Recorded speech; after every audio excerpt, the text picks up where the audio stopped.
Hello, welcome everyone. I'm so excited that we get to talk to Serena today.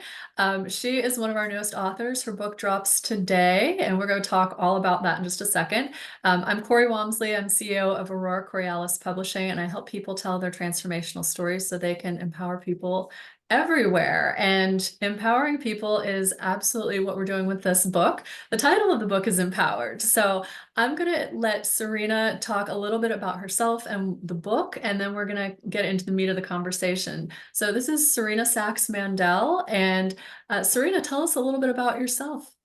Sure. And Cori, I just want to start out thanking you for all your support and guidance during this process.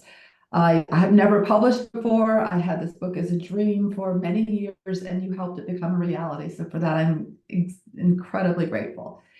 So I've been in corporations and in technology for 35 years. And I had a story to tell. It was not an easy story, not hard, not all, butterflies and rainbows. I've had to overcome a lot. And I realized a lot of people are overcoming challenges, whether they are personal and professional.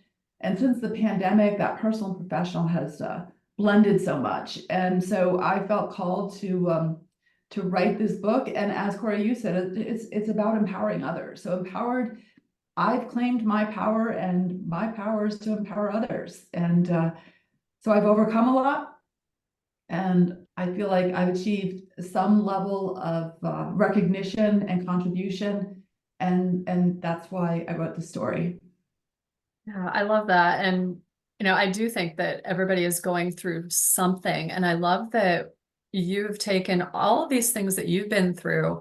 It's not just one thing, like it's never just one thing, is it? I love that you've taken all of these different things that have happened throughout your life, your childhood, young adulthood, and, as you have pursued your career, and that you have not just taken them and been like, all right, I got to get through this, but you've said, you know what can I do with this? How is this changing my life to get me to the next level? And I think that that's a really important lesson in this book. Absolutely. And there are three takeaways that I talk about, and I'll talk about them, one of them now, because it's relevant for that. I have gone through my career for, like I said, many decades now. Mhm. And every day is not perfect, right? Every job is not perfect. Every situation is not. But I've always reminded myself, what can I contribute today? How can I add value? But what can I learn? What can I take away from this?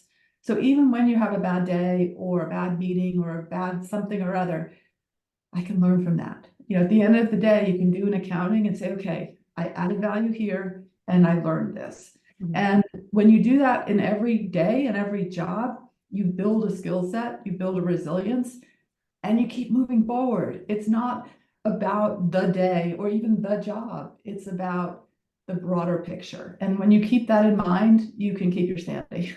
Yeah. Yeah, I think that's an important lesson too. And I do want to mention, like, the story isn't the whole like toxic positivity thing where people just say, you know what, that was a challenge and I'm fine. Like, we really dove into the feelings you had. Like, I know when you were talking about going through your cancer diagnosis and finding out that you needed to have a hysterectomy and all of those things, I think that we as women, we associate that as part of who we are and part of being a woman. It's like, I have my beautiful hair, I have my uterus, and even if you're not using it right this second, like it's Right. still part of you. And I love that you shared your feelings surrounding that. I thought that was really an interesting part of the story. Cori, that is like, I have chills. That was such a meaningful thing to bring up because I hated how callous people were about losing my uterus. Yeah, Like I, I'm almost gonna cry now. Like yeah, it hurt me so much. Like people are like, well, you're over 50. What do you need that for anymore? Because it's a part of my body. It's right. me. And I associated, what, rightly or wrongly, because lots of people have had hysterectomies, and I'm not being critical of anyone because I had to have one. It saved my life. But it was a part of my femininity. It was a part of my youth and my vitality. And I felt like I would never be the same. And to some extent, I'm not. I'm not going to go, well, no, everything's just hunky dory. No, it did change me. And the experience in some ways, this will be a useful experience if other people go, yes, thank you. Because it is not toxic positivity. I have a picture of me in the book, as you know, with a pile of poop on it because it sucked. Right. It was shit, if I can say that. But yeah, so, I do really try to be authentic. And that's another one of my takeaways is being authentic is not being perfect. It's being human with our anger, our joy, and everything in between. Yeah, and I think that's a really good takeaway from the book is the authenticity and being able to follow these ups and downs. I mean, you dove into, I know one of the chapters really went through like your career and the different challenges that you went through. And I think that's important for especially women who are actually at any point in their career, but women who are early in their careers. I remember when I started out, I was like, here I am, and I'm going to save the world. And I really think that a book like this would have helped me say, no, hold on a second. I get that you want to save the world, but there are going to be a lot of challenges and you need to build yourself up. You need to learn from them. You need to kind of roll with the punches sort of thing. And I think that's an important message too, is for people to be able to read these things and say, how does this apply to my life? What can I learn from this? How am I going to be able to be resilient if I do need to go through these things too? So right. And even in the beginning, I say this is a book I wish I'd had in my 20s and 30s because I was going through so much all the time, whether it's balancing career and family, whether it is, like you said, I started off in New York City at IBM in the financial services world with a master's degree that I had gotten the top grades and I was Phi Beta Kappa and I was all that. Yeah. And I was going to show them, right? No, like, I thought I was hot stuff. And oh my gosh, I had like, that was the beginning of my education. I did have something to offer, but I keep going back to that. Okay, I had something to offer. I could contribute. I could provide a perspective and I can do hard work, but I needed to learn every day too. And that humbleness, that growth mindset is what gets us through, keeping us real and keeping us growing and actually easier to work with. Like I want to work with people that are open to learning and coaching and growth like myself. Like if we're all kind of learning together and trying to get it right together. Like as Brene Brown says, I'm not trying to know it all. I'm trying to learn it all. I love Brene Brown. Yeah. Yeah. I think that's a really good perspective to take on that. Just thinking about all the different things you shared, what is it that really inspired you to want to share this story? So when I overcame the cancer, I trekked Mount Everest 11 months after my last chemo. And when you'll see in the book, but I had cancer, I had a hysterectomy, I had 6 months of chemo against my will, and mindset is everything because there's a reason it didn't work. I was chemo resistant, but when they said you're cancer free, the last day I went from the hospital to the Himalayan Children's Charity. And I sponsored an orphan in Nepal. And that was my ticket to be able to go to Nepal. Little did I know, a month later, I'd be re-diagnosed with the same cancer that had metastasized to my lungs. But I kept that date to go to Nepal and trek Mount Everest. And I did, and I met Suntali, my adopted daughter, who's amazing, and she wants to go into nursing. And when I got back, my leader at the time said, you have a story to tell. And she knew nothing about the childhood and the divorce and the moves and all these other issues. But she said, just your story about the cancer and then trekking Mount Everest. And I thought, okay. And that was a few years before I really, got serious with this. So it was about a month after I was better that I met my husband, my love of my life. So I went through all of this alone. As a single person, not alone, because I had lots of friends and supporters, but I wasn't with a partner. And it really is Scott, my husband, who helped me the most. As you know the story, and I'll tell the listeners, but I wrote as Brene Brown says, the shitty first draft on vacation in Belize. And my husband, who is an enterprise architect, a computer program, super organized. So I'm the big picture visionary. He is organized, and he organized the draft. Mhm. And from there, we had several edits, but the inspiration was just really to empower and serve others. And so it really is all about the reader and them seeing themselves in some piece of my story. Yeah, I love that you brought up your husband because he has really been supportive throughout this whole journey. And I always love it when spouses and partners are in on the book journey and so supportive. But I do think it's important, especially for people who don't have that kind of support, to be reading these kind of stories, because sometimes you feel like you're just going through it alone. Some people don't have anybody that they can say, hey, I need to tell you about this. So it's really important for, stories like this to be out and, for other people to say, okay, somebody gets me. Maybe I can't talk to her or whatever, but she's right there in this book and she gets me. And sometimes that really buoys people through the tough challenges. So I'm really glad that you did choose to share your story. So I love that you do that, that you help us tell our stories, even when it's hard. When I went through cancer, I was single. And I remember thinking, okay, one weekend I'm all alone and I'm sick with cancer and whatever. I'm going to go home and I'm going to find a movie that's inspirational about somebody who's been through this, like me.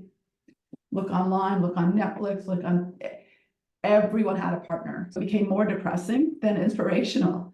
Yeah. And it's every single story was about, oh, and my husband had to do all. I'm like, I don't have a husband to do that. Right. It was hard. It was hard. Now, thank goodness for my girlfriends. And I talk about this, nurturing your female friendships as a woman is super important. I have friends all over the country, and everybody came and stayed with me for a week and helped me. And my mother came down with Alzheimer's while my stepfather passed just before I got sick. And then my mother came down with Alzheimer's and she moved near me. So I was not only taking care of myself, I was taking care of her. And it really, really helped to have the support, friendship, and companionship of my girlfriends that came and visited. So big shout out to each of them. They've all been wonderful, but you can get through it. You just need to lean, you need to make your community and your family larger. Yeah. I love that. Definitely find your team, find your people, and they will support you. So when you were writing about some of these pieces, I mean, we've talked about lots of different parts of your story. Did you find it difficult to share about some of the tougher parts? Like what was particularly challenging for you to open up about? So the cancer was pretty much an open book because my whole community went through it with me.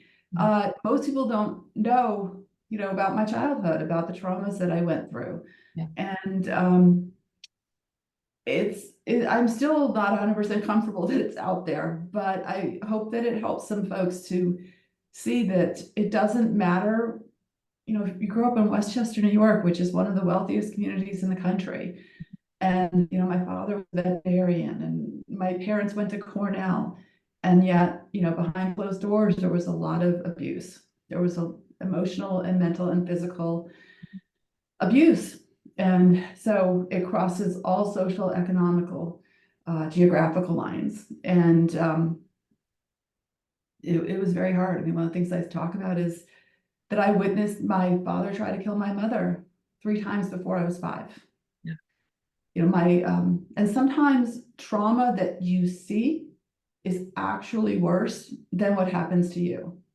Like getting hit by either of my parents, which happened, was not as bad as seeing my father rip my brother, he was 5 and I was 3, out of the backseat of the car on the New Jersey Turnpike on our way from New York to Virginia to visit our cousins, ripped him out of the car, threw him down the embankment of the New Jersey Turnpike, and started to drive away.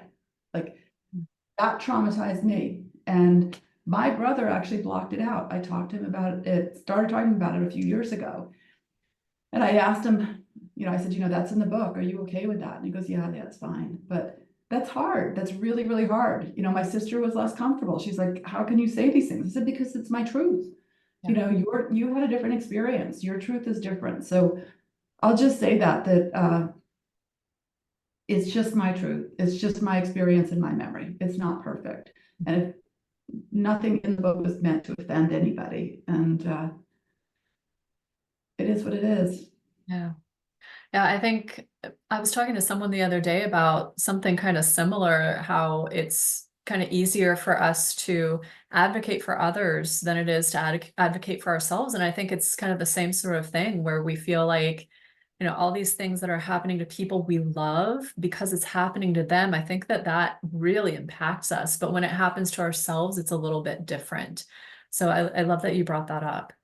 Yeah, it's so true. And unfortunately, it's still a gender thing too, that women are complimented for advocating for others more than themselves, and men are seen, it's normalized for them to advocate for themselves. Yeah. I don't know whether that's absolutely true all the time, probably not, and whether it's fair, probably not, but it is something to be aware of. Yeah, absolutely. Well, you give us a lot to think about with this book, and I really appreciate our conversation today. This is a lot of good stuff. So who do you most hope to help with this book?